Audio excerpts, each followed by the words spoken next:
আল্লাহর হুকুমে কুরবানি করতে হয় জানি আমরা জ্ঞানী গুণীজন।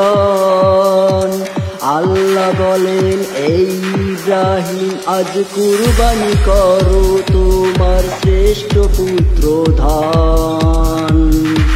আল্লাহর হুকুমে কুরবানি করতে হয় জানি আমরা জ্ঞানী গুণীজন।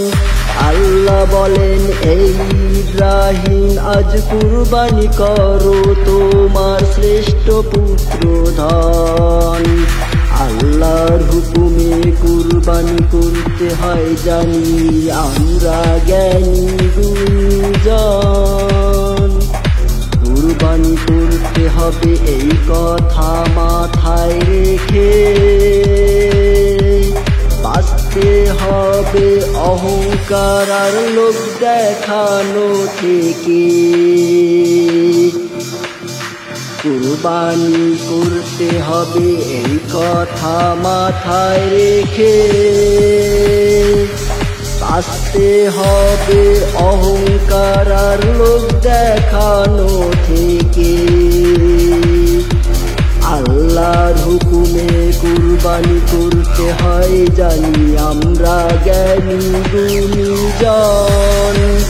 আল্লাহ বলেন এই ইব্রাহিম আজ কুরবানি করো তোমার শ্রেষ্ঠ পুত্র ধন।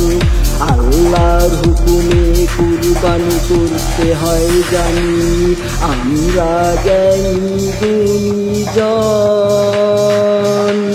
আল্লাহ বলেন এই ইব্রাহিম আজ কুরবানি করো তোমার শ্রেষ্ঠ পুত্র ধন।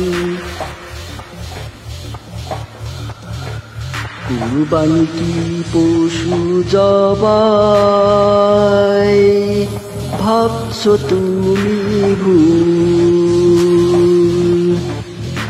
জেনে রেখো মনের পশু কুরবানিটাই মূল। কুরবানি কি পশু জবাই ভাবছো তুমি ভুল? জেনে রেখো মনের পশু কুরবানিটাই মূল। আল্লাহর হুকুমে কুরবানি করতে হয় জানি আমরা জ্ঞানী গুণীজন।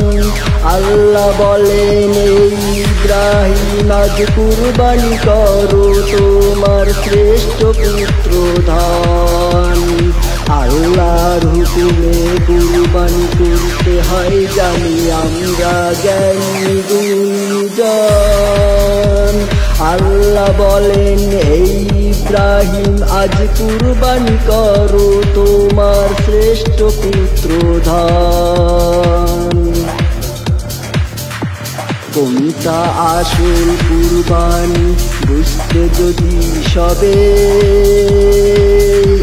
সবার করা কুরবানি ভাই তবেই কবুল হবে।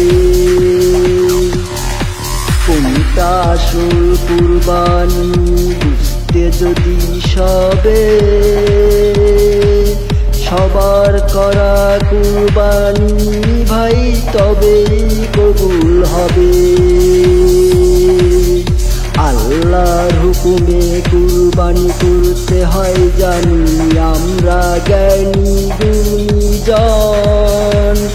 আল্লাহ বলেন এই ইব্রাহিম আজ কুরবানি করো তোমার শ্রেষ্ঠ পুত্র ধন। আল্লাহর হুকুমে কুরবানি করতে হয় জানি আমরা জ্ঞানী গুণীজন।